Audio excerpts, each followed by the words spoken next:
Por que Jesus morreu? Você sabe?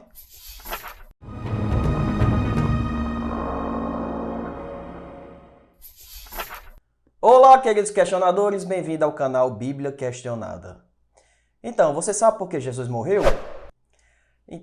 Não foi para salvar os pecados da humanidade, não foi uma morte premeditada, que fazia parte dos planos de salvação de Deus, que ele sabia que teria que se submeter a tudo isso para servir ali de expiação, se entregar como um cordeiro, um sacrifício em lugar da humanidade para a remissão dos pecados de todos.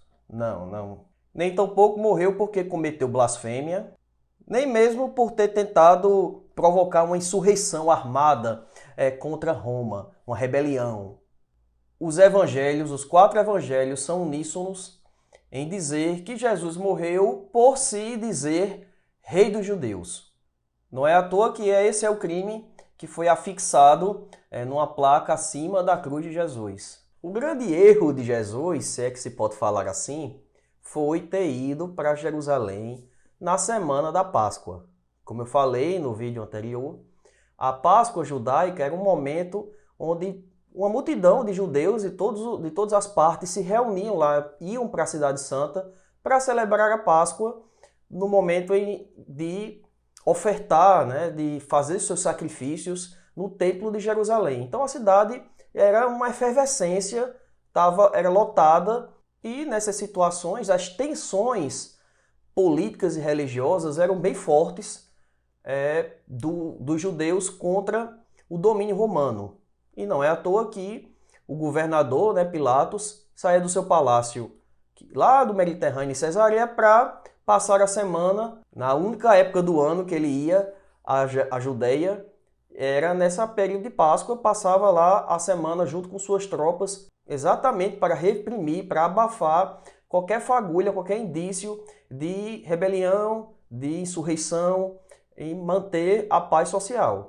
Sendo que Jesus chega já causando, vai ao templo de Jerusalém e arma lá um barraco, se estressa com os mercadores, com os vendedores lá de animais, porque as pessoas viajavam, e muitos não tinham animais ou não tinham como carregar por longa viagem um animal para fazer seu sacrifício. Então havia cambistas ali próximo vendendo para a pessoa chegar de viagem, comprar ali para fazer os seus sacrifícios. E Jesus achou isso errado, tá fazendo esse comércio ali na casa do Pai.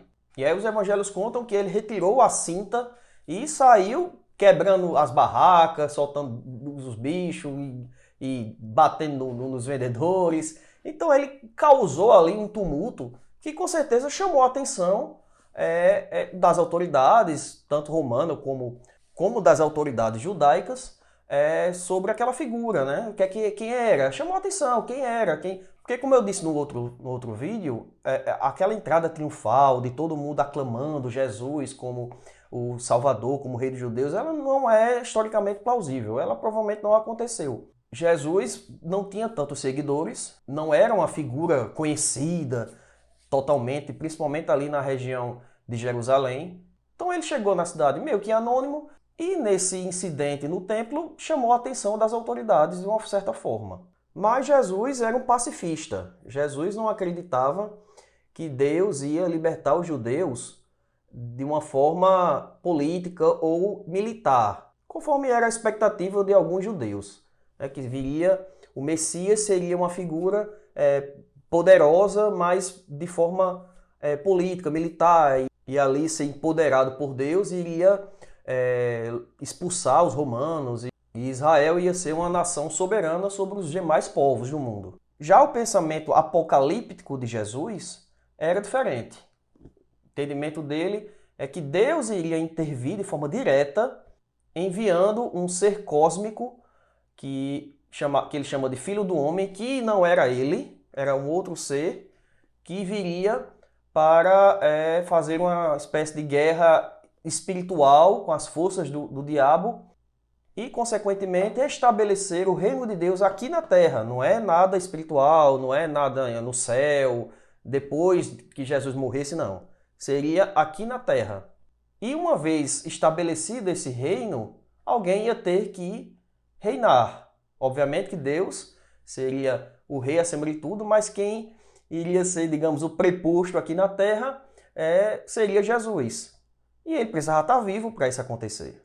E essa esperança de Jesus fica claro no Evangelho quando ele faz uma certa promessa para os discípulos de que todos os 12, Judas presente, iriam co-reinar, né, nesse reino que estava bem próximo de chegar, e cada um dos 12 discípulos iriam julgar cada uma das 12 tribos de Israel. Bom, se os discípulos estavam no comando, quem era o líder dos discípulos? Jesus. Obviamente, Jesus é que seria o rei ali deste reino que, segundo a crença apocalíptica, estava próximo de vir. Sendo que nos evangelhos não mostra Jesus se declarando rei dos judeus publicamente.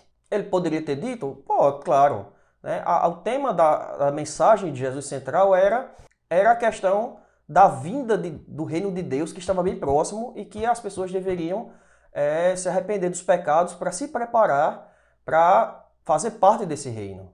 Talvez ele não tenha exposto publicamente que ele seria o rei, mas pode ter acontecido. Mas não diz isso nos evangelhos.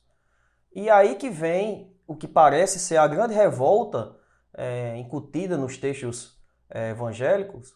Possivelmente, só quem sabia dessa informação, só quem Jesus compartilhou essa informação, foram os seus discípulos mais chegados, né? Os 12 discípulos. Como essa informação chegou às autoridades, né? Seja romana ou judaica? É quando entra a figura de Judas.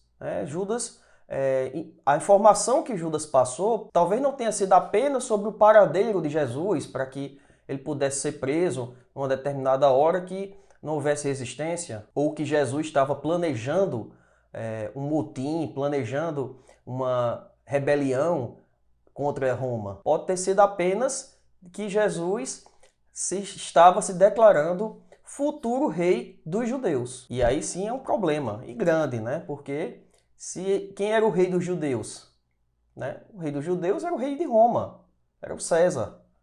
Se Jesus estava dizendo que ele era ou estava para ser o rei dos judeus, ele estava atentando contra o imperador. E isso é um crime gravíssimo. E aí Jesus é preso e é levado para julgamento perante o governador Pilatos. E aí o evangelho conta aquela história que Pilatos não estava muito convencido de que Jesus era criminoso ou não. E aí, como haveria uma tradição de toda Páscoa soltar um prisioneiro, ele colocou Jesus e Barrabás e consultou a população para saber quem deveria soltar, e a população preferiu que soltasse Barrabás. Essa história ela não tem nenhum cabimento. Primeiro porque Pilatos, segundo registros históricos de Flávio Joséfos, por exemplo, que era um autor judeu daquela época, dizia que Pilatos era um governador tirano, era um governador que não tinha misericórdia, era uma pessoa bruta, era uma pessoa que não era muito política ali com as pessoas do quem ele governava. Também não há nenhum registro histórico dessa prática romana de soltar prisioneiros na Páscoa, nem na Páscoa e nem em qualquer outra época, em qualquer outro lugar, não existia essa prática. Também não tinha necessidade de Pilatos, tendo essa personalidade, de querer agradar os judeus naquela época ali, soltando um prisioneiro.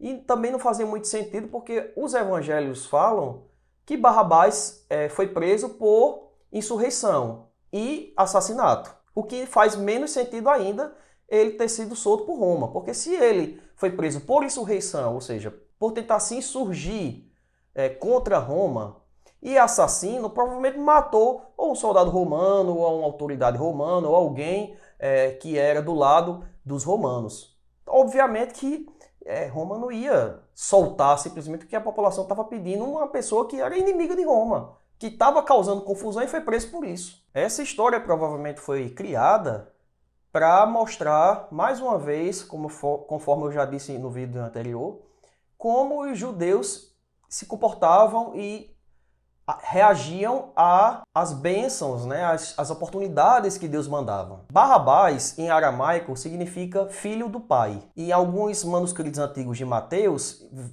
vem dizendo que o nome dele é Jesus Barrabás. Então, enquanto temos o Jesus pacífico, o Jesus que pregava que o reino de Deus iria ser estabelecido de forma espiritual, com a intervenção divina, de forma pacífica, Barrabás seria aquele que tentava tomar o poder através da insurreição, da violência, da guerra. E que tipo de Messias Israel queria? Que tipo de Messias os judeus queriam? Os judeus escolheram o Messias provavelmente errado, o Messias violento, e não o Messias justo e pacífico. E outra coisa curiosa é que isso dava a entender que só tinha 2 prisioneiros na ocasião que foram levados para as pessoas escolherem qual deles deveriam ser soltos, né? Mas espera aí, Jesus não foi crucificado com mais 2 condenados? E esses 2, por que também não estavam presos antes e por que também não foram postos ali para a população escolher? Então, realmente, é uma história totalmente incoerente, que não bate com as evidências históricas nem com a lógica. O fato é que, se Pilatos deu a oportunidade de Jesus responder se ele realmente falou que era rei dos judeus, o Jesus confirmou, ou Jesus ficou calado e foi condenado à crucificação. E aí o resto já sabemos, morreu crucificado. Seus seguidores provavelmente fugiram, se esconderam, voltaram para casa, voltaram para Galileia com medo de ser preso. Então todo mundo abandonou ele. E o seu sepultamento, conforme está nos evangelhos, também não é lá muito plausível, né? Um sepultamento de rico, né? Um sepultamento privilegiado, numa gruta, com bálsamos, envolto em linho, com depois pessoas indo visitar depois para passar perfume, óleos. Essa história também não faz muito sentido, mas isso é assunto para outro vídeo. E a pergunta que fica é: Jesus foi morto injustamente? Bom, olhando pelo nosso pensamento de hoje, século 21, obviamente que não, né? Nunca é justo alguém ser morto por expressar sua opinião, ou expressar sua crença, ou expressar uma ideia política e religiosa. É o chamado crime de opinião. Mas dizemos isso porque vivemos numa sociedade livre, onde está expresso na Constituição que temos liberdade de crença e liberdade de pensamento. Agora voltemos a 2000 anos atrás, lá em Jerusalém, dominado pelo Império Romano. Dizer que vai ser o rei é atentar contra a autoridade constituída. E isso é crime para a lei instituída naquele lugar e naquele tempo.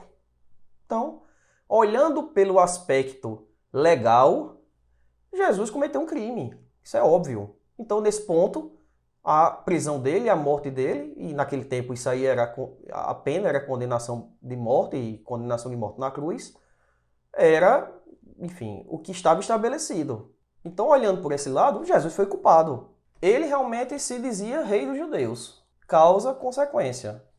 Isso era um crime naquela época, e naquele lugar, sofreu a penalidade. Agora, Jesus foi esperto o suficiente para não dizer isso publicamente? Ou disse só por mais chegados? Aí é que tá, né? Não devemos confiar em todo mundo. Se ele disse só aos mais chegados, já porque sabia que se dissesse publicamente poderia dar ruim para ele, foi traído, né? E aí, o resto é história. Então é isso, pessoal. Eu vou ficando por aqui. Se curtiu o vídeo, deixa aí o seu joinha. Siga-nos no Instagram e siga-nos no canal também. Até os próximos vídeos, um forte abraço e questione tudo sempre.